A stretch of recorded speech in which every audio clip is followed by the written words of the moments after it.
Assalamualaikum warahmatullahi wabarakatuh.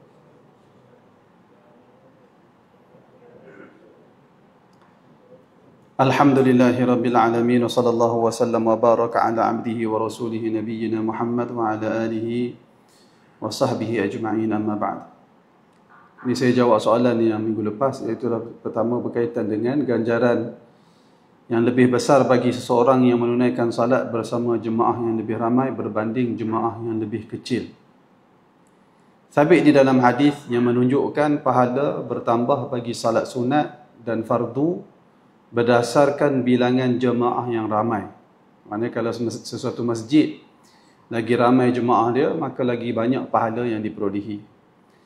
Hadis yang dimaksudkan antaranya diriwayatkan daripada Ubay bin Ka'ab radhiyallahu anhu, di mana beliau pernah berkata, Rasulullah bersabda, salatul rajuli ma'ar rajuli azka min salatihi wahdah, wa salatul rajuli ma'ar rajulaini azka min salatihi ma'ar rajul, wa ma kanu akthar fahuwa ahabbu ila Allah azza wa jal. Yang bermaksud lebih kurang solat seorang lelaki bersama seorang lagi lebih suci. Azka, lebih suci, yang dimaksudkan di sini itulah lebih afdal berbanding solatnya bersendirian. Maknanya kalau seorang salat bersendirian dengan dia salat ada makmum seorang, lebih baik dia salat bersama dengan makmum yang seorang. Dan salat seseorang lelaki bersama dua orang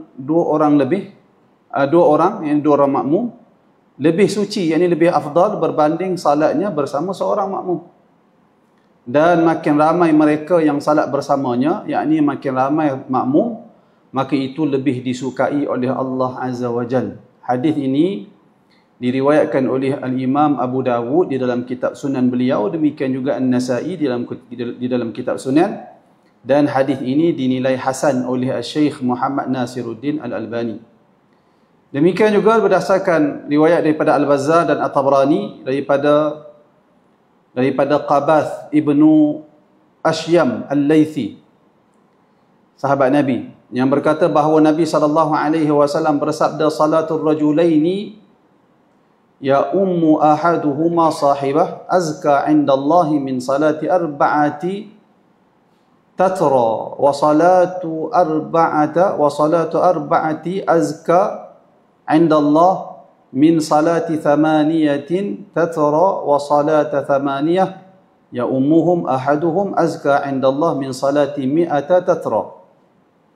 Yang bermaksud, salat dua orang lelaki yang salah seorang menjadi imam kepada rakannya lebih afdal di sisi Allah daripada salat 4 orang yang salat secara berasingan. Tatra itu berasingan.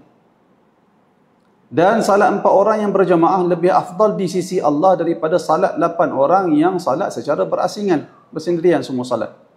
Dan salat 8 orang yang diimami oleh salah seorang daripada mereka lebih afdal di sisi Allah daripada salat 100 orang yang salat berasingan. Hadis ini dinilai hasan oleh Al-Albani dalam Sahih At-Targhib.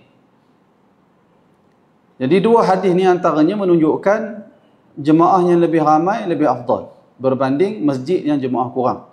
Kata Syekhul Islam Ibn Taymiyah rahimahullah, ijtima'un nas fi masjidin wahid afdalu min tafriqihim fi masjidaini li'anna al-jam'a kullama kathura kana afdal. Berkumpulnya manusia di satu masjid adalah lebih afdal daripada mereka berselerak di dua masjid.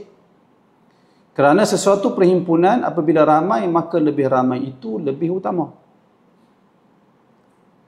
Kemudian demikian juga perkataan Ibn Utsaimin, dia kata law quddira anna hunaka masjidain ahaduhuma aktsaru jama'atan min al-akhar fal afdalu an yadhhaba ila al-aktsari jama'ah. Lianna Nabi sallallahu alaihi wasallam, dia sebut hadis yang saya bacakan sebentar tadi. Itulah perkataan dia. Jika terdapat dua masjid dan salah satunya mempunyai jemaah yang lebih ramai daripada yang lain, maka lebih afdal pergi ke masjid yang lebih ramai jemaahnya, kerana Nabi sallallahu alaihi wasallam bersabda, salat seorang lelaki bersama seorang lelaki lebih suci, yang lebih afdal daripada salatnya bersendirian. Dia sebut hadis yang tadi. Kemudian kata Ibn Utsaimin, ini adalah umum. Maka jika ada dua masjid, salah satunya lebih ramai jemaah, maka lebih afdal salat di masjid yang lebih ramai jemaah itu. Namun sebahagian ulama tidak dinafikan ada perbezaan pendapat dalam masalah ni. Sebahagian ulama berpendapat pahala salat berjemaah adalah sama. Ada pandangan yang kata tak tengok pada sikit banyak jemaah. Macam mana dia boleh faham gitu? Dah tentu dia jumpa hadis ni, tapi dia faham bagaimana. Dia kata tidak kira bilangan jemaah. Berdasarkan hadis Ibnu Umar bahawa Rasulullah bersabda salatul jamaati afdalu min salatil fadhi bi 27 darajah. Salat berjamaah lebih afdal daripada salat bersendirian dengan 27 darjat. Nabi sebut umum. Salat jemaah Nabi tak kata pun ramai jemaah ke kurang jemaah ke, Nabi tak kata. Oleh kerana itu mereka mengatakan semua jemaah sama saja, dapat 27. Ramai ke jemaah dia, sikit ke jemaah dia, yang penting telah terlaksana salat jemaah, maka setiap sama ada jemaah tu ramai ataupun jemaah tu sedikit, dapat 27 darjat. Dapat 27 pahala berbeza dengan salat bersendirian. Akan tetapi alasan yang didatangkan oleh pandangan yang kata tak ada beza tu dijawab antaranya oleh Al-Iraqi. Tengok jawapan dia. Dia kata apa? Hadis ini bukan dalil. Yakni hadis yang Nabi kata salatul jamaati afdalu min salatil fadhi. Salat jemaah lebih afdal berbanding salat bersendirian sebanyak 27 darjat. Kata Al-Iraqi, tak boleh jadi dalil. Kata tak ada beza jemaah ramai dengan sedikit. Kenapa? Kerana kita katakan gandaan pahala yang minimum diperoleh oleh sesuatu jemaah. 27 yang Nabi maksudkan adalah gandaan minimum bagi jemaah, salat jemaah. Namun tiada halangan untuk pahala ditambah dengan sebab-sebab lain, dengan faktor-faktor lain seperti bilangan jemaah yang lebih ramai. Apatah lagi telah sabit hadis.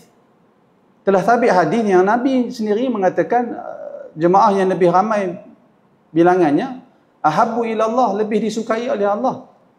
Maka tak boleh kita ketepikan hadis ini, hanya kita ambil faham 27 sama saja. Tak boleh. Mesti kita bagi serasi kefahaman hadis 27 darjat itu dengan hadis-hadis yang lain. Oleh kerana itu pandangan yang pertama yang mengatakan jemaah lebih ramai, lebih utama, lebih afdal berbanding jemaah yang sedikit. Namun perlu diberi perhatian juga. Itu dari sudut asas perbezaan pahala jemaah sedikit dan jemaah yang lebih. Tapi ada unsur-unsur lain. Apa dia tuan-tuan? Contoh. Sebagai contoh, masjid Gua Syekh Alwi. Masjid terdekat di sini mana? Terdekat. Padang Bohor. Padang Bohor kan? Katalah masjid Padang Bohor lebih ramai jemaah. Katakan.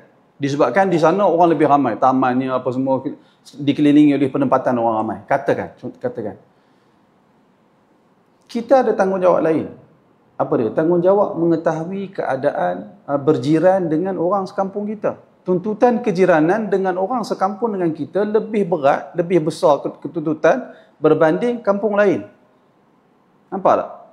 Jadi kita dituntut untuk mengetahui kebajikan ahli qaryah kita lebih ditekankan berbanding kita jemaah qaryah lain. Jadi perkara itu perlu ditimbang baik-baik. Dari sudut asas betul. Tapi janganlah sampai katakan, katakanlah Padang Bohor itu lebih ramai, katakan. Habis semua orang duk pergi ke sana. Sepatutnya kita kempen untuk orang ramai lagi di masjid kita ni. Itu bukan kita bermaksud semua orang pergi cari masjid ramai. Dari sudut hukum asal dia begitu. Tetapi ada faktor-faktor lain. Apakah kita nak biarkan masjid kita ini kosong sehingga tidak dilaungkan azan, sehingga tidak ada salat jemaah ditunaikan di sini? Itu mustahil jika kefahaman membawa ke situ. Mustahil untuk dikatakan begitu. Itu tentang soalan yang pertama. Manakala soalan yang kedua minggu lepas yang saya tangguh, iaitulah tentang ada tak kelebihan pada salat di masjid yang lebih lama. Ya, perkara ini pun menimbulkan perbezaan pendapat di kalangan ulama. Sebahagian ulama kata tak ada perbezaan, masjid baru dan lama tidak ada perbezaan. Manakala sebahagian ulama mereka mengatakan ada perbezaan. Di mana masjid yang lama lebih afdal untuk kita tunaikan salat berbanding masjid baru. Datang kok mana pendalilan mereka? Mereka ambil daripada ayat Al-Quran. Iaitulah firman Allah Subhanahu wa taala, "La masjidun usisa 'ala taqwa min awwali yaumin ahaqqu an taquma fi." Masjid yang diasaskan, dibina atas ketakwaan pada hari yang pertama, iaitu Masjid Quba, merujuk kepada Masjid Quba, adalah lebih berhak untuk ditunaikan salat di dalamnya. Jadi dalam ayat ni, sebahagian para ulama mengatakan mana-mana tempat yang terlebih dahulu tertegaknya amalan ketaatan di dalamnya, menunjukkan ada kelebihan. Asalnya, walaupun asal kisahnya, ayat itu turun disebabkan orang munafik, mereka bina masjid Dirar. Dia panggil Nabi untuk menaikkan salat di masjid Dirar. Lalu Nabi disuruh untuk salat di masjid Quba. Dan turunlah ayat ni yang menyebut Quba, masjid Quba itu lebih utama untuk didirikan salat dan lebih afdal lah, lebih utama. Dan jadi sebahagian ulama melihat ayat ini memberi isyarat, walaupun tidak secara jelas, tetapi memberi isyarat menunjukkan tempat ibadat yang lebih lama ada unsur kelebihan dan keutamaan. Wallahu a'lam. Seperti yang saya sebut pada minggu lepas, masjid yang lebih ramai jemaah tu lebih afdal dengan hadis. Cuma saya tak ingat hadis tu. Saya balik buat saya makan, sempat saya ada susun sedikit soal jawab dalam web saya. Demikian juga yang kedua ni, manakala tentang masjid lama lebih afdal, pendalilan dia tak berapa nak jelas, semua dalam bentuk isyarat dan seumpamanya. Wallahu a'lam. Mudah-mudahan ada manfaat. Kita masuk semula kitab. Ya.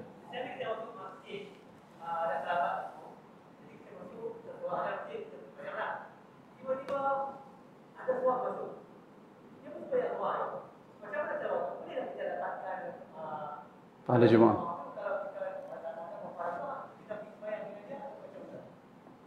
Boleh, sepatutnya begitu. Sepatutnya seorang bila kita masuk masjid, Jumaat dah tak ada, kita masuk, kita yang terbaik sekali adalah kita tengok ada jemaah lain yang sedang salat, kita salat belakang dia. Walaupun dia salat sunat. Yang terbaik dia salat belakang kita. Dia sebenarnya seorang. Kita pergi jemaah dekat dia. Wallahu a'lam, tak tahu. kita masuk masjid, salat bersendirian, tak ada orang, kita salat sendirian. Kemudian ada orang lewat datang, dia salat sendiri pula. Kan? Itu soalan dia kan. Kemudian kita pergi ikut belakang dia. Macam tu. Kan? Tak tahu, wallahu a'lam. Tangguh lagi soalan. Tuan-tuan bagi saya kerja, letih cari. Tangguh, wallahu alam, tak tahu, tak pasti. Cuma saya ini kes lain sikit. Dah tanya tu saya pun terlintas nak jawab kau tu, iaitulah asalnya macam saya tadi lewat datang, jemaah dah habis. Asalnya terbaik kita salat di belakang jemaah, salat berjemaah. Tapi sekarang ni masalah kita, masyarakat kita bukan semua orang boleh jadi imam.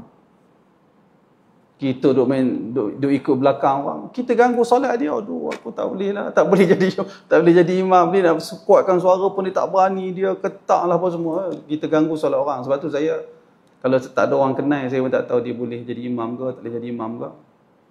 Saya tak, jemaah saya salat sendirian je. Walaupun di sudut yang afdalnya kita ikut belakang orang. Ada sebahagian jemaah kita tu dia salat, kalau dia salat seorang tu, kalau tuan-tuan perasan, dia saja pilih dinding kanan. Dia rapat dengan dinding kanan. Sebab dia tak nak bagi orang ikut dia. Dia tak boleh jadi imam. Dia kata, saya tak boleh jadi imam. Pasal apa tak boleh jadi imam? Pertama, saya tak boleh baca Quran. Quran tu untuk saya, solat saya. Dia kata. Untuk lepas solat saya. Untuk mengimamkan orang, saya tak boleh. Dia kata. Kemudian yang kedua, saya tak boleh. Saya tak berani ketak. Jangan orang Melayu tuan-tuan. Dia ketak sungguh. Dia tak boleh jadi imam. Oleh kerana itu, jangan kita ganggu solat orang. Disebabkan kita. Tapi kalau kita kenal orang tu, dia boleh jadi imam, yang terbaik kita ikut solat di belakang dia. Wallahu a'lam. Adapun soalan yang ditanya, saya tangguh minggu hadapan, insya-Allah. Kita masuk kitab Bahrul Mazi pada masalah 395. Qala al-mu'allif rahimahullah, kata Syekh Idris Al-Marbawi rahimahullah, semoga Allah Ta'ala rahmati beliau dengan sumbangan yang beliau siapkan untuk kita semua. Kitab Bahrul Mazi. Kata dia, masalah witir itu tertentukah bilangan rakaatnya? Apakah salat witir itu ditetapkan jumlah rakaatnya di dalam Islam? Lalu dia nukilkan perkataan Al-Imam Nawawi di sini. Kata dia, kata Nawawi rahimahullah, kata Al-Imam An-Nawawi rahimahullah. Al-Imam An-Nawawi ni tuan-tuan nama yang cukup besar dalam dunia ilmu. Dr. Fadal Abdullah Murad dalam, saya tak ingat saya baca buku dia yang mana tu, tapi dia kata An-Nawawi ni dia buat satu kitab sampai hari ni orang rujuk, iaitulah kitab Al-Majmu' Syarhul Muhadzab. Orang biasa sebut nama kitab Majmu', kitab Majmu'. Kitab Majmu' ni ditulis tapi tak dan siap. Dia meninggal dunia sebelum dia siapkan. Hatta saya ingat dia buat ibadat pun tak habis, tak silap saya. Kalau tak silap lah. Kata Syekh Dr. Fadal Abdullah Murad, dia kata kalau Nawawi sempat habiskan kitab Majmu' dia, syarah dia tu, ternyata tak ada kitab yang ensiklopedia fiqh dan mazahib yang boleh menandingi Al-Majmu'. Ini hebat sangat. Di zaman tidak ada internet, tak ada maktabah syamilah, tidak ada at-turath, tempat-tempat ustaz-ustaz cari rujukan ni, nak cari type dia masalah, senang dapat, terus dia tunjuk ke kitab mana. Zaman sekarang ada app-app yang seperti itu, program-program yang seperti itu membantu kita memudah dapat fatwa. Tapi zaman Imam Nawawi tak ada. Tapi dia boleh luahkan ilmu yang ada dalam dada dia tu, luar biasa. Orang yang mati muda, umur 40-an mati, dan tak sempat berkahwin, masih hidup bersama dengan kita. Bukan batang tubuh dia hidup, tapi ilmu dia masih hidup bersama kita. Nama dia masih disebut di bibir-bibir para ulama sehingga ke hari ini. Cuba bayangkan macam mana pahala yang dia dapat. Dalam hadis Nabi kata, idza mata ibnu Adam, bila mati seseorang anak Adam, inqata'a anhu amaluhu, terputus amalan. Tak ada dah pahala yang dia nak dapat dari amalan dia. Illa min thalath, melainkan 3. Salah satunya kata Nabi, wa ilmin yuntafa'u bihi, ilmu yang bermanfaat. Cuba bayangkan. Kitab dia dibaca oleh orang Melayu, orang Arab, tanpa kira mazhab, semua baca. Penyelidik hari ni, penyelidik Melayu ke Arab ke, semua baca kitab dia untuk dapatkan pandangan, untuk tahu pandangan ulama-ulama dunia Islam zaman berzaman. Semua ada dalam dada dia, rahimahullah. Maka Syekh Idris ambil perkataan Nawawi. Kita baca kitab ni, Syekh Idris dia ambil tokoh tu, kena dah tokoh yang dia ambil. Dia tak ambil pandangan orang pelik-pelik, tak ambil. Dia ambil pandangan tokoh yang muktabar, yang orang Islam menerima, mengakui dia sebagai ulama, seperti An-Nawawi. Sehingga kalau ada orang mengkritik Nawawi pada hari ini, dia menerima kecaman dari tokoh-tokoh yang besar. Kerana hang kacau nama yang begitu mulia. Kalau hang kritik orang ni, menunjukkan hang tu tak tara mana pengetahuan. Dia begitu. Ini antara tokohnya, itulah Al-Imam An-Nawawi rahimahullah. Kata Syekh Idris, kata Nawawi rahimahullah pada hadis dalam masalah 394 yang kita baca minggu lepas, dan hadis yang dahulu daripadanya, yakni hadis sebelum daripada itu, semuanya dalil, semuanya menunjukkan atas bahawasanya witir itu tiada tertentu ia dengan serakaat atau 11 rakaat, dan tiada pula 13 rakaat. Bahkan harus ia yang demikian itu, dan barang yang antaranya boleh buat 11, boleh buat 13, boleh juga buat kurang daripada itu. Wallahu alam, setakat ni yang saya faham, nukilan ini menunjukkan dia bukan maksud kata boleh lebih daripada 13. Dia maksud tak semestinya kena buat 11 atau 13. Itu yang saya faham berdasarkan maklumat saya tentang pandangan mazhab Syafi'i di jumlah bilangan witir. Mustahil dia kata boleh lebih, tapi kita baca terus. Sebab perkataan Syekh dia kata, dan barang yang antaranya, mana boleh buat 1, boleh buat 3, boleh buat 5, boleh buat 6, boleh buat 7, boleh buat 9, boleh buat 11, boleh buat 13.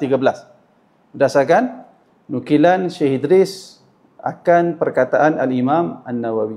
Kemudian kata dia lagi, dan menunjuk hadis dalam masalah 395 atas bahawasanya harus himpunkan beberapa rakaat dengan satu salam. Boleh juga buat lebih dari satu rakaat dengan satu salam.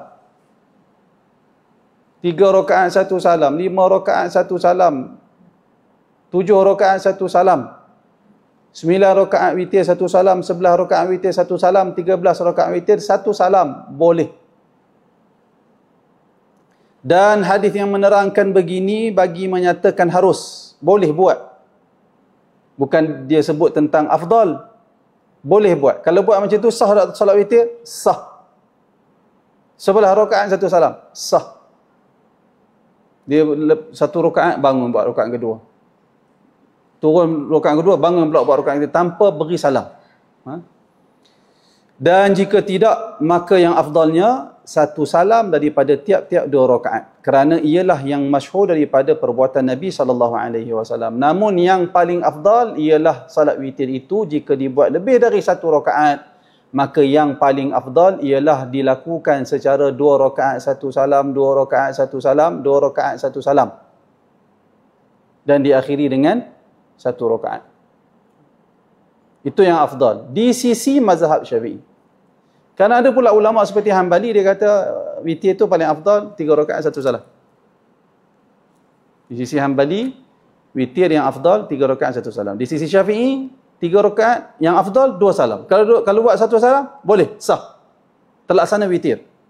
Antara alasan ulama mazhab Syafi'i, kata ulama mazhab Syafi'i, kalau lebih banyak zikir, lebih afdal. Maka salat witir kalau dibuat 3 rakaat 2 salam, lebih banyak zikirnya berbanding 3 rakaat 1 salam. Kenapa lebih banyak zikirnya? Kerana bagi 3 rakaat yang ada 2 salam, dia ada pertambahan tahiyat. Dia ada 2 tahiyat. Dan dia ada 2 salam. Pertambahan zikir, maka menunjukkan ibadat itu lebih afdal di sisi ulama mazhab Syafi'i. Tapi ulama Hanbali dia berbeza. Boleh tak? Jadi janganlah di masjid ni nanti kalau masuk apa? Tarawih, masuk witir, solat Ramadan, bulan Ramadan nanti ni, imam buat 3 rakaat 2 salam. Janganlah ada di kalangan jemaah-jemaah ni jadi perak pula. Jadi perak pasal apa imam ni pergi buat 2. Jadi saya sebut apa? Imam tu buat 3 rakaat 2 salam kan? Apa imam ni buat 3 rakaat 2 salam? Bid'ah apa semua, sesat apa semua. Jangan. Jangan cakap macam tu. Kita orang mengaji. Bagi orang yang tak mengaji je buat panggil macam tu. Ada imam lain pula datang. 3 rakaat dia buat 1 salam je. Oh tak payah duduk perak lah. Oh tak apa, dia buat 3 rakaat 1 salam. Kita ikut 3 rakaat 1 salam. Ustaz, masalahnya waktu angkat takbir tadi ni, saya angkat takbir 2 rakaat, bukan 3 rakaat. Imam tu pergi buat 3 rakaat. Ya Allah tuan-tuan, 3 rakaat solat apa? Bukankah solat witir? Solat witir saya nak buat, tapi 2 rakaat. Dah imam tu buat 3 rakaat 1 salam, ikut sajalah. Salat yang sama. Ubah niat tu di dalam salat. Terus ikut imam untuk menyambung salat yang rakaat yang satu lagi. Salat yang sama, cuma perbezaan dari sudut kaifiat saja. Mudah saja perkara tu, tak payah kalut. Sama juga kita niat 3 rakaat 1 salam. Tengok-tengok imam tu duduk pula rakaat kedua, dia buat tahiyat, dia nak bagi salam. Kita duduk. Maknanya kita tukarlah niat tak. Bila sebut tukar niat tu tak perlulah. Usalli nawaitu an ughayyira niyata salati witri min 3 rakaat bi taslimin wahid ila 3 rakaat bi taslimatain wahidain, taslimatain. Sahaja aku berniat mengubah niat salat witirku daripada 3 rakaat 1 salam kepada 3 rakaat 2 salam. Tak perlu ubah macam tu lah. Niat tu kita, tadi nak buat 3 rakaat 1 salam, tiba-tiba imam duduk di rakaat kedua, maknanya kita nak ikut imam tu meneruskan salat, dia bagi salam, kita bagi salam. Niatlah tu. Niat mengubah niat salat dia. Kerana mengikut imam. Salat yang sama. Mudah saja. Masalah berikutnya 396, masalah witir Nabi dan sembahyang sunat kemudian daripadanya. Yakni sembahyang witir Nabi dan sembahyang sunat selepas witir. Ya saudaraku, telah lalu dalam masalah 394 yang kita baca sebelum ini, akan Nabi memperbuat witir 5 rakaat, maka kemudian daripada ia mengerjakan witirnya, menanti ia akan Bilal bang subuh. Nabi tunggu Bilal melaungkan azan subuh. Jika Siti Aisyah jaga, bercakap ia dengan Siti Aisyah. Nah, ini sabit dalam sunnah Nabi. Kadang-kadang di waktu malam tu, di hujung dah habis salat malam, kalau Nabi Aisyah pun bangun, Nabi bersembang dengan Aisyah radhiyallahu anha. Ini antara cara yang boleh kita turuti dari sunnah Nabi Muhammad sallallahu alaihi wasallam, iaitu bersembang dengan isteri di rumah kita. Jangan cengai sangat. Ada sebahagian orang lelaki tu kalau dia kahwin cengai tak tentu Allah, jadi singa. Saya ingat sama ada kuliah Abdul Karim Khudair ataupun orang lain, saya pun tak ingat dah siapa dia. Dia duk bertikar kan. Dia kata kenapa orang lelaki ni waktu sebelum berkahwin masya-Allah punya ramah, punya mesra, tapi bila kahwin isteri dia akan kata aku berkahwin dengan singa. Tak cakap langsung. Serius dia. Tak boleh begitu. Nabi SAW berbicara dengan isteri baginda, demikian juga Nabi bergurau. Tapi cuba tuan-tuan bayang, macam mana Nabi boleh belum berlari dengan Aisyah? Dahsyat tu. Itu dahsyat tu. Kita tak boleh bayang bagaimana kepimpinan Nabi, bagaimana sikap mesra Nabi, bagaimana Nabi ni orang yang terlampau sempurna. Syekh saya ingat Rushdie Qalam, orang Syria, habis kitab Syafi'i, dia syarah habis. Apa ada kitab mazhab Syafi'i? Habis syarah habis. Dia bukan ambil kecil-kecil kitab besar-besar, dia baca, baca hurai, masya-Allah. Siri-siri kuliah dia ada hampir 700 siri. Kita tengok apa seriau, tengok 700 siri kuliah. Macam mana 500 siri? Oh, hebat. Tak larat nak dengar. Dia kata Allah Subhanahu Wa Taala tidak mengizinkan kesempurnaan kepada mana-mana para ulama. Kerana Allah Taala nak kekalkan kemuliaan Nabi Muhammad sallallahu alaihi wasallam. Yang sempurna itu hanya milik Allah, yang paling sempurna Allah lah. Tapi dari sudut manusia yang paling sempurna, Allah Taala hanya izinkan untuk Nabi Muhammad sallallahu alaihi wasallam. Tak ada untuk orang lain. Maka jangan ada orang yang menyangka dia tu paling baik di kalangan orang lain. Kerana manusia yang paling baik adalah Nabi Muhammad sallallahu alaihi wasallam.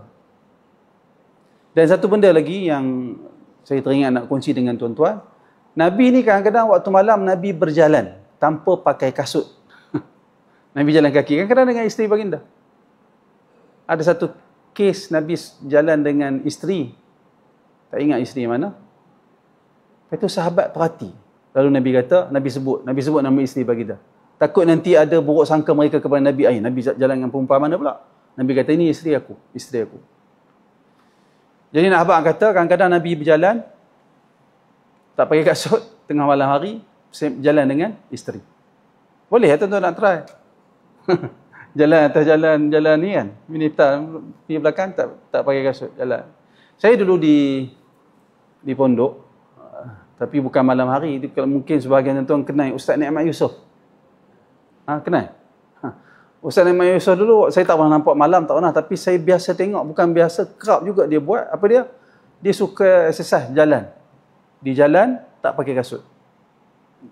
Pasal ni nak bagi urut di tapak kaki. Dia selalu itu. Dia, Ustaz Nikmat, rahimahullah, dia berjalan exercise tu, dengan jubah dia, dengan serban dia.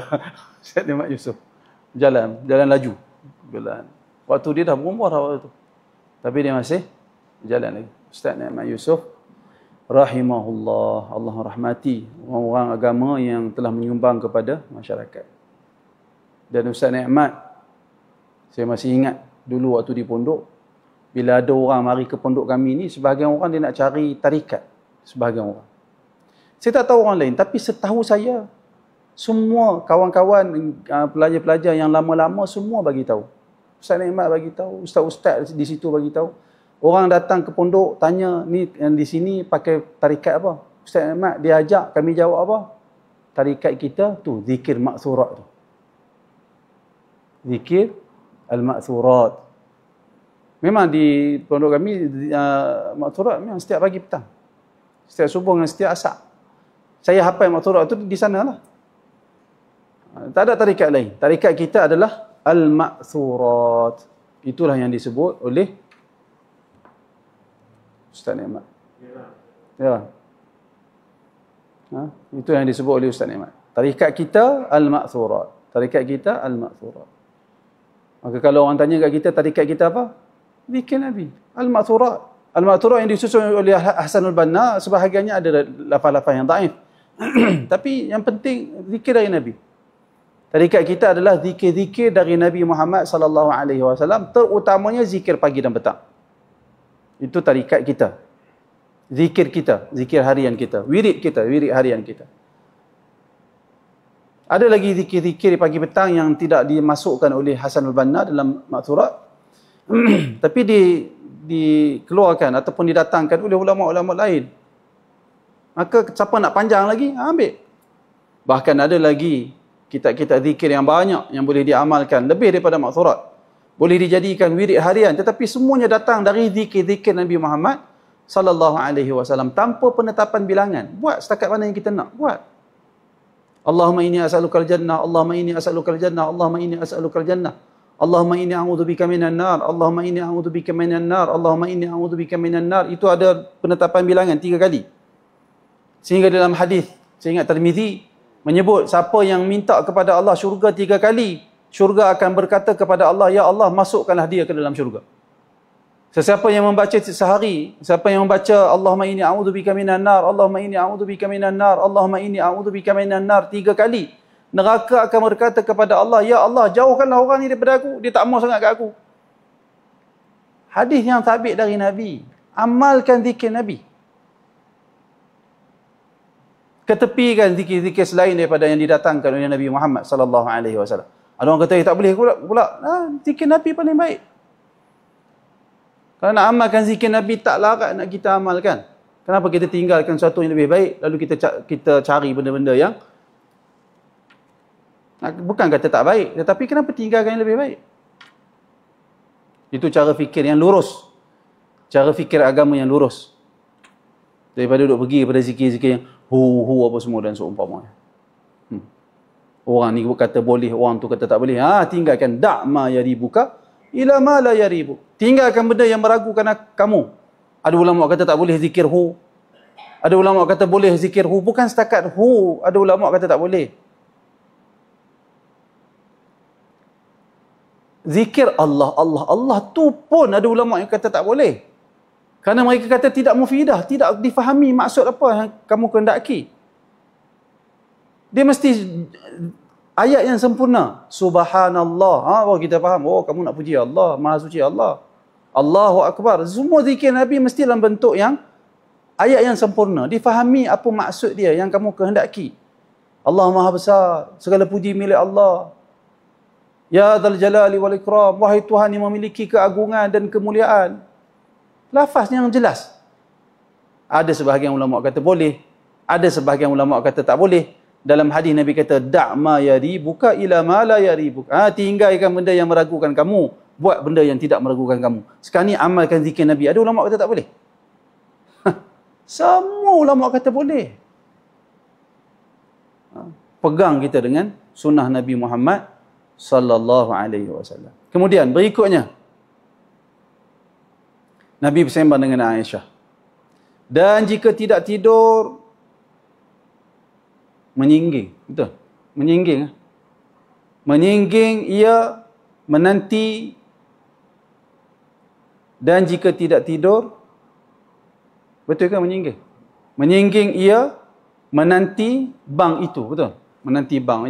Kalau jika tidak, Rasulullah tak tidur, Rasulullah akan berehat. Berbaring di atas sisi sebelah kanan. Berehat. Yastarih. Dia nama apa? Ittija' tak silap saya. Tak silap lah.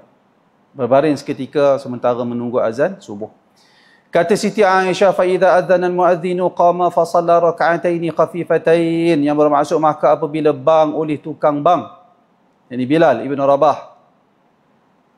Bila Bilal azan akan sembahyang subuh, bangun ia, makna Nabi bangun sembahyang sunat dahulu daripada fardu subuh 2 rakaat. Salat apa ni? Yang saya faham qabliyah lah. Qabliyah subuh. Pasal bila azan kan. Maka sembahyang ia akan 2 rakaat yang ringannya, yakni tiada panjang rakaat dan lama rukuk sujudnya. Qabliyah subuh yang Nabi tunaikan ringan. Maksudnya tak lama, tak panjang berdiri. Rukuk dan sujud tidak panjang. Bersalahan dengan salat yang Nabi tunaikan pada waktu tahajud. Berdirinya lama. 3 surah. Baca secara perlahan-perlahan, satu-satu ayat. Yang surah Al-Baqarah, satu surah tu saja saya bagi tahu kepada tuan-tuan, kalau kita baca laju, sejam. Macam mana Rasulullah berdiri? Itu salat tahajud Rasulullah. Tapi salat qabliyah subuh yang ditunaikan apabila azan subuh dilaungkan, Nabi buat dalam bentuk yang khafifatain, 2 rakaat yang ringan sahaja. Berbeza dengan salat tahajud. Kata Abu Isa, dan pada bab ini ada riwayat daripada Abi Ayyub, dan katanya lagi, bermula hadis Siti Aisyah ini hasan lagi sahih intaha. Tamat nukilan daripada Al-Imam At-Tirmidzi. Dan kata Syekh Idris, dan telah dikeluarkan akan dia oleh Muslim. Hadis ini juga diriwayatkan oleh Imam Muslim dalam kitab sahihnya pada bab salatil lail, bab membicarakan tentang salat malam. 397 masalah berlima rakaat apa hukumnya? Witir 5 rakaat. Witir 5 rakaat apa hukumnya? Kata Abu Isa At-Tirmidzi, dan sungguhnya telah memikir setengah daripada ahli ilmu, yang ini telah berpandangan, telah memikir setengah daripada ahli ilmu daripada sahabat Nabi, ulama di kalangan sahabat, daripada sahabat Nabi SAW, dan lain daripada mereka itu, bermula sembahyang witir itu harus ia dengan 5 rakaat. Ada sebahagian ulama mengatakan minimum rakaat witir adalah 5 rakaat. Dan berkata mereka itu tiada duduk pada satu, saya ingat bukan minimum ni. Boleh ditunaikan salat witir itu dengan 5 rakaat. Dengan berkata mereka itu tiada duduk pada satu daripada sekalian rakaat itu, melainkan pada akhirnya membaca tahiyat dan salam. Jelas tak? Satu tahiyat, satu salam. 5 rakaat, satu tahiyat, satu salam. Boleh buat begitu. Kata Nawawi, dan pada hadis dalam masalah 396 itu akan bahawasanya sunat disembahyang 2 rakaat dahulu daripada fardu subuh itu dengan ringannya. Jadi salat sunat qabliyah subuh, sunat dilaksanakan secara ringkas. Kata Syekh Dr. Abdul Karim Khudair, Nabi SAW bagi tahu rakaatan qabla al-fajri khairun minad dunya wa ma fiha. 2 rakaat sebelum salat subuh lebih baik dari dunia dan segala isi yang ada di dalamnya. Nabi buat 2 rakaat yang lebih baik dari dunia dan segala isi di dalamnya. Hanya 2 rakaat yang khafifatain, ringan sangat, cepat. Sehingga Aisyah kata, Rasulullah ni baca Fatihah gedak dalam salat. Cepat sangat Rasulullah sembahyang qabliyah subuh. Kata Syekh Abdul Karim Khudair, Nabi nak gambarkan kepada kita betapa lekeh dunia ni nak banding akhirat. Dengan 2 rakaat yang tak sampai 3 minit, boleh dapat dunia lebih daripada dunia lagi. Oleh kerana itu, kenapa kamu semua merebut dan mengejar dunia sehingga melupakan akhirat? Seolah begitu isyarat dari Nabi Muhammad SAW. Ingat tuan-tuan perkataan Khudair, Abdul Karim Khudair yang saya kongsikan. Saya dengar dia sebut. Dia kadang-kadang benda-benda macam ni, dia macam foto, macam pembukaan. Maksudnya, ada kadang-kadang kita dengar dari sebahagian ulama tu, kita tahu dah hadis 2 rakaat sebelum subuh lebih baik dari dunia dan segala isinya. Kita tahu Nabi buat ringkas. Tapi ada benda yang kita bertahun kita tahu hadis tu, hukum tu kita tahu, tapi kita tak tergambar seperti mana ulama tu buat satu kesimpulan. Dia macam pembukaan. Allah Ta'ala beri kepada sebahagian orang sehingga dia boleh buat kesimpulan begitu. Sehingga bila kita dengar, ya Allah, macam mana aku tak boleh faham sebegitu. Dia boleh buat, dia boleh hasilkan kefahaman yang sebegitu. Sehingga memberi sentuhan kepada jiwa kita. Termasuk di dalam pembukaan-pembukaan yang Allah Ta'ala kurniakan kepada orang-orang alim yang beramal dengan ilmu mereka, yang ikhlas menyampaikan agama kepada orang ramai. 397 masalah. Dah baca kan? Baca dah? Masuk bab baru, qala al-ma'alif rahimahullah, kata al-Imam Tirmidzi yang dinukilkan oleh al-Imam Syekh Idris Al-Marbawi rahimahumullah, Allah Ta'ala merahmati mereka berdua. Babu ma ja'a fil witri bi 3. Bab yang telah datang ia pada menyatakan witir dengan 3 rakaat. Ketahuilah kiranya ya saudaraku, telah datang hadis yang menunjukkan Nabi ada mengerjakan witir itu dengan 3 rakaat. Ada pula hadis yang menunjukkan Nabi buat witir sebanyak 3 rakaat. Cuba tuan-tuan bayang, nak salat witir, kita tahu dah salat witir itu ada. Tengok Syekh Idris, dia sebut bawa main hadis. Dia nak abad kata witir tu boleh buat 5, bawa main hadis. Witir tu nak ada 3, bawa main hadis. Kerana amalan agama ni mesti berdasarkan hadis. Macam mana ada orang boleh reka-reka amalan? Jumaat terakhir bulan Ramadan, salat salat kafarah tak silap saya. Salat 2 rakaat untuk minta supaya dihapuskan dosa yang pernah kita tinggal salat, tak silap, lebih kurang begitulah. Dia nama salat kafarah, tak silap saya lah. Jumaat terakhir bulan Ramadan. Macam-macam salat reka. Kalau kita kena mana hadis dia? Oh, dia pun ni nak ibadat betul. Tengok Syekh Idris, witir tu semua kita tahu dah ada witir. Dia nak habaq kata witir boleh buat 5 rakaat 1 salam, bawa main hadis. 3 rakaat bawa main hadis. Ya apa kalut sangat Syekh Idris. Kami buat witir sudahlah, ikut dan kami lah nak buat macam mana. Kami beribadat. Kami nak buat 100 rakaat, apa salahnya? Kami nak beribadat bukan buat maksiat. Dah, ulama tak kata begitu. Yang kata tu bukan ulama. Bukan ulama lah. Orang perak. Dia tak baca kitab, tak tahu macam mana para ulama berinteraksi dengan agama. Kata dia lagi, ketahuilah kiranya ya saudaraku, telah datang hadis yang menunjukkan Nabi ada mengerjakan witir itu dengan 3 rakaat. Maka hadisnya telah dikeluarkan oleh Tirmizi demikian ini. An Aliyin qala kana Nabi sallallahu alaihi wasallam yutir bi 3. Diriwayatkan daripada Sayyidina Ali karamallahu wajhah, katanya, yakni kata Sayyidina Ali, adalah Nabi SAW sembahyang witir ia dengan 3 rakaat. Nabi pernah buat witir 3 rakaat. Yaqra'u fihin bi 9 suwarin. Betul. Bi 9 suwarin. Minal mufassal. Membaca ia pada sekalian rakaat itu dengan 9 surah daripada mufassal. Apa dia surah mufassal? Seingat saya dah bagi tahu kepada tuan-tuan. Surah Mufassal iaitulah surah yang bermula daripada surah Mufassal itu pula terbahagi kepada 3. Ada Tiwalul Mufassal, Awsatul Mufassal dengan Qisarul Mufassal. Mufassal yang panjang. Mufassal ni merujuk kepada ayat-ayat di dalam surah tu dia pendek-pendek. Dia tu pula ada ayat yang pendek-pendek itu, ada yang dalam kategori panjang, pendek yang panjang, pendek yang pertengahan dan paling pendek. Jadi surah Mufassal ni bermula dari surah Al-Hujurat sehinggalah surah An-Naba, amma yatasaalun.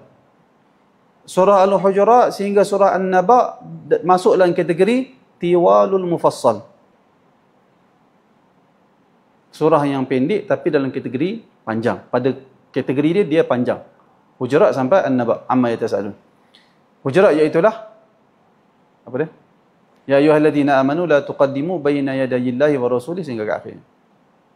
Kemudian surah bermula dari surah wan-nazi'ati gharqa wan-nashitati nashta was-sabihati sabha fas-sabiqati sabqa, iaitulah surah An-Nazi'at sampai surah Wad-Duha.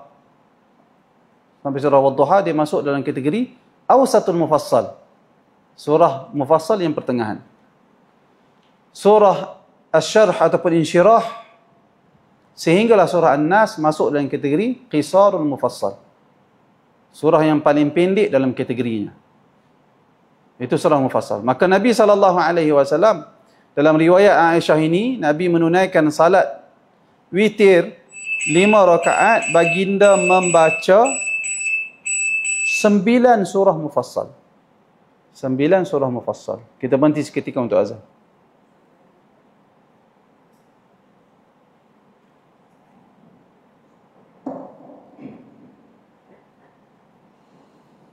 Allahu Akbar, Allahu Akbar, Allahu Akbar,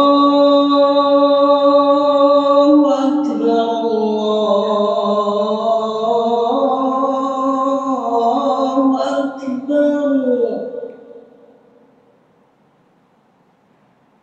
أشهد أن لا إله إلا الله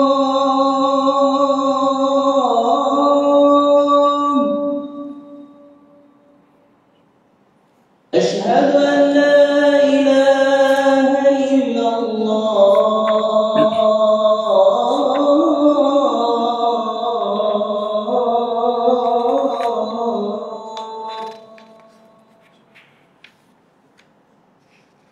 أشهد أن محمدا رسول الله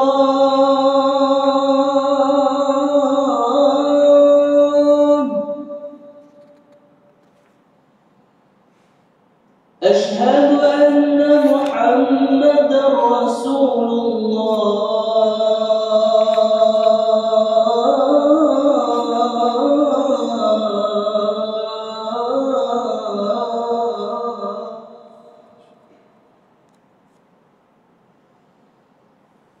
حي على الصلاة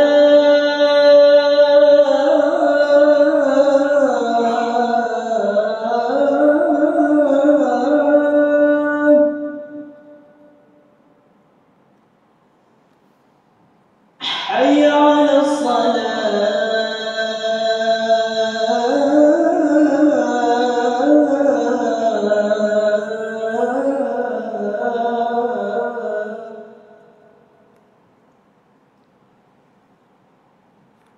حي على الفلاح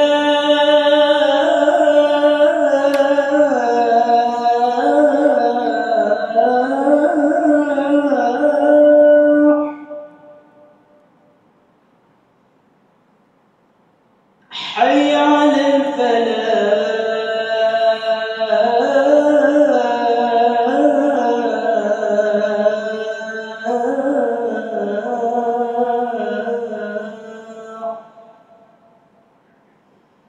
الله أكبر الله أكبر لا إله إلا الله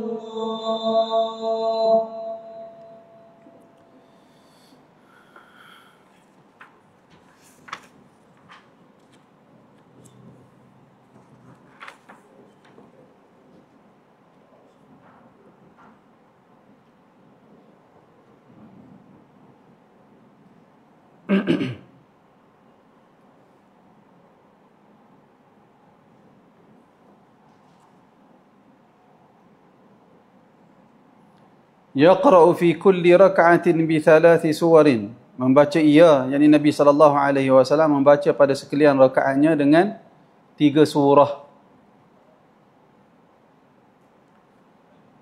Dengan 3 surah itu, akhiruhun qul huwallahu ahad. Bermula akhir sekaliannya, yakni rakaat yang terakhir, ialah qul huwallahu ahad. Yani qul huwallahu ahad, qul a'udzu birabbil falaq dan qul a'udzu birabbin nas. Dan pada bab ini ada riwayat daripada Imran bin Husain dan Aisyah dan Ibnu Abbas dan Abi Ayyub dan Abdurrahman ibnu Abza dan Ubay bin Ka'ab. 3 rakaat Nabi baca ni dalam kitab Tuhfatul Ahwadi, dia sebut di sini zada fi Musnad Ahmad qala Aswad ibnu Amir. Kata Aswad ibnu Amir, iaitu guru kepada Imam Ahmad ibn Hanbal. Kata dia, yaqra' fi raka'atil ula, baginda Nabi SAW membaca pada rakaat yang pertama, bagi witir 3 rakaat. Nabi pernah baca alhaakumut takatsur wa inna anzalnahu fi lailatul qadr wa idza zulzilatil ard. 3 surah tu pada rakaat yang pertama. Pada rakaat yang kedua Nabi SAW membaca wal 'asr. Kemudian surah idza jaa nasrullahi wal fath. Dan pada rakaat yang ketiga inna a'tainakal kautsar. Manakala fi rakaati tsalitsati, pada rakaat yang ketiga baginda Nabi Muhammad membaca surah qul ya ayyuhal kafirun tabbat yada abi lahabin wa tab dan qul huwallahu ahad. Ini pandangan yang disebut oleh salah seorang guru Imam Ahmad yang bernama Aswad bin Amir. Manakala sebahagian yang diamalkan oleh imam dia baca qul huwallah, qul a'udzu birabbil falaq dan qul a'udzu birabbin nas. Ada dalam riwayat lain, iaitulah hadis daripada Abdurrahman ibnu Abza daripada Ubay bin Ka'ab, fa akhrajahu al-khamsatu ila Tirmizi, dikeluarkan oleh imam yang lima di kalangan imam hadis. Qala, kata Abdurrahman bin Abza daripada Ubay bin Ka'ab, kata Ubay bin Ka'ab, kana Rasulullah sallallahu alaihi wasallam yutir, dahulunya Rasulullah pernah menunaikan salat witir bi sabbihisma rabbikal a'la, Nabi pernah baca sabbihisma rabbikal a'la, au qul ya ayyuhal kafirun, dan qul ya ayyuhal kafirun, dan qul huwallahu ahad. Wa fi riwayatin Nasa'i yaqra'u fil witri, dalam riwayat Nasa'i disebutkan Nabi baca dalam solat witir sabbihisma rabbikal a'la pada rakaat yang pertama. Wa fi raka'ati tsaniyah, pada rakaat yang kedua Nabi baca qul ya ayyuhal kafirun. Wa fi tsalitsah, pada rakaat yang ketiga Nabi baca qul huwallahu ahad.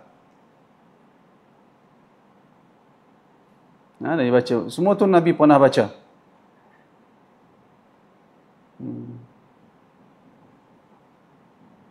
Demikian juga yang tiga qul tu pun ada juga. Tiga qul itu juga ada di dalam hadis. Saya cari tak jumpa. Tak jumpa dalam buku ni. Tapi memang ada. Sabit di dalam hadis. Tak jumpa dalam ni. Dia memang tu kalau nak cari dia tak jumpa. Atau baca dia jumpa. Kemudian masalah yang terakhir. 399 masalah witir dengan 3 rakaat dan hukumnya. Kata Abu Isa, yakni Al-Imam Tirmizi. Tuan-tuan, sepatutnya saya tak payah ulang dah. Abu Isa ni Al-Imam Tirmizi. Dah lama kita baca kitab ni. Kata Abu Isa, dan sungguhnya telah berjalan satu kaum daripada ahli ilmu, yakni ulama. Berjalan satu kaum ni maksudnya yadhhabulah di mazhab. Dinamakan sebagai mazhab. Telah berjalan satu kaum, maksudnya telah sampai kepada satu pandangan, telah sampai kepada satu kesimpulan, satu kaum dari kalangan ilmu, dari kalangan ulama. Ulama daripada sahabat Nabi, yakni ulama di kalangan sahabat Nabi SAW, dan lain daripada mereka itu, kepada hadis di dalam masalah 398 yang kita baca sebentar tadi. Nabi salat witir sebanyak 3 rakaat. Dan melihat mereka itu bahawa witir seseorang dengan 3 rakaat. Jadi sebahagian mereka mengatakan witir buat 3 rakaat. Kata Sufyan, jika engkau kehendak witirlah dengan 5 rakaat, dan jika engkau kehendak witir dengan 3 rakaat, witirlah engkau dengan 3 rakaat. Dan jika hendak witir serakaat, yakni 1 rakaat, maka witirlah dengan serakaat. Kata Sufyan, dan yang aku sukakan bahawa aku witirkan dengan 3 rakaat, dan ialah perkataan Ibnul Mubarak dan ahlu Kufah di kalangan ulama Kufah, Iraq. Intaha wallahu ta'ala alam. Yang penting, semua jumlah witir yang sabit dari Nabi SAW, dari 1 sehingga 3, dilakukan oleh Nabi dan dilakukan oleh para sahabat. Cuma dari sudut afdaliyah, pilihan yang paling baik berapa? Jadi sebahagian ulama mengatakan menjadi kebiasaan ataupun yang terbaik ialah menunaikan salat witir sebanyak 3 rakaat. Wallahu alam. Bab yang berikutnya, babu majaa fil witri bi rakaah. Babu majaa fil witri bi rakaatin. Bab membicarakan tentang salat witir dengan 1 rakaat. Wallahu alam. Kita tangguh kuliah minggu hadapan insya-Allah. Ada soalan nak tanya? Ya. Berkaitan dengan korban.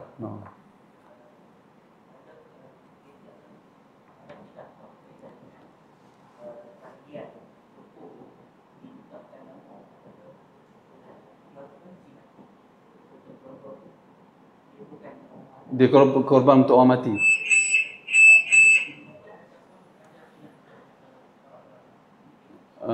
Sememangnya ada khilaf di kalangan ulama, bolehkah kita buat korban untuk orang yang telah mati. Seingat saya di kalangan ulama ada yang kata tak boleh. Ada di kalangan ulama dia kata boleh, tapi dia bukan korban yang bersendirian, dia tabi'. Maksudnya korban tu korban kita masukkan sekali, kita niatkan sekali dalam korban kita tu niat kepada untuk orang yang mati juga. Mana pahala tu juga untuk kepada orang yang dah mati tertentulah, mak ayah kita dan seumpamanya. Ada sebut begitu. Ada pula di kalangan ulama yang kata boleh Korban seekor kambing tu siapa punya ni? Korban kamu ke? Bukan korban saya, ni korban ayah saya. Ayah kamu dah mati. Saya buat untuk dia. Ada yang kata macam tu boleh? Kalau tanya saya, wallahu alam, saya pegang pandangan ulama yang mengatakan boleh. Boleh disebabkan korban ni termasuk di dalam ibadah maliyah. Ibadah harta. Ibadah harta boleh wakil kat orang ataupun boleh minta orang buat kat kita. Contoh zakat, fitrah. Malam raya kita tengok anak kita tu dah kerja. Kita nak pergi mana tu, kita kata kat anak kita. Dia kata nak pergi bayar zakat lah. Oh eloklah. Abah pun tak bayar lagi. Ambil duit ni tolong bayar kat abah, kita kata kat dia. Lepas tu dia kata tak apalah, cik bayar sendiri. Cik bayar untuk abah. RM7 je pun dia kata. Boleh tak tuan-tuan? Duit dia bukan duit kita. Untuk zakat kita. Boleh tak boleh? Boleh. Boleh. Kenapa? Ibadah maliyah. Tapi kalau salat, masuk isyak ni, kita tengok anak kita. Pergi mana tu? Ambil wuduk abah. Nak buat apa? Sembahyang isyak. Sembahyang isyak untuk aku sekali boleh? Boleh tak? Aku segan sembahyang isyak malam ni, sembahyang kat aku. Tak boleh. Kerana salat ibadah badaniyah. Ibadat yang berkait dengan tubuh badan. Setiap orang kena buat sendiri. Manakala ibadah harta, orang boleh tolong buat kat kita. Maka wallahu alam, ibadah korban masuk dalam kategori ibadah harta. Saya pegang pandangan ulama yang kata boleh buat untuk orang lain. Dia sama, agihan daging sama seperti agihan korban kita. Sama. Saya juga pegang pandangan ulama yang mengatakan korban wajib diberi kepada orang miskin. Minimum pemberian ialah sejumlah daging yang boleh dinamakan satu pemberian. Daging tu mesti daging mentah. Kerana beri tamlik. Kita beri kepada orang miskin sehingga dia boleh memiliki daging tu. Kalau kita beri daging dah masak, dia tak boleh buat apa, dia kena makan je lah. Jadi sifat memiliki tu tak sempurna dekat dia. Jadi kalau kita beri daging mentah, dia boleh buat apa-apa saja. Dia nak simpan ke, dia nak jual ke, dia nak bagi ke orang lain ke, ataupun nak simpan lama ke, boleh. Tapi kalau dah masak, payahlah dia. Tak ada pilihan lain lah, dia makan je lah. Jadi dia mesti bagi dalam minimum satu pemberian yang boleh dinamakan sebagai satu pemberian daging mentah kepada orang miskin. Wallahu a'lam. Kalau dia terlupa, katalah buat korban, dah buat dah. Habis dah baru teringat, ya Allah, lupa nak bagi bahagian orang miskin. Batal tak lagi ibadah korban tu? Kita tak batal, kita qada. Maksudnya kita pergi market, beli daging kambing 1 kilo, bagi ke orang miskin, sedekah. Qada daging korban yang kita lupa nak bagi. Selesai. Dia begitu. Wallahu a'lam. Ada soalan lain? Ya.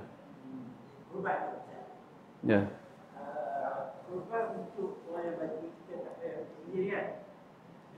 Saya tak boleh nak minta izin. Sebahagian ulama kata boleh buat untuk mati kalau dia wasiat. Ada pandangan itu macam-macam lah. Okey.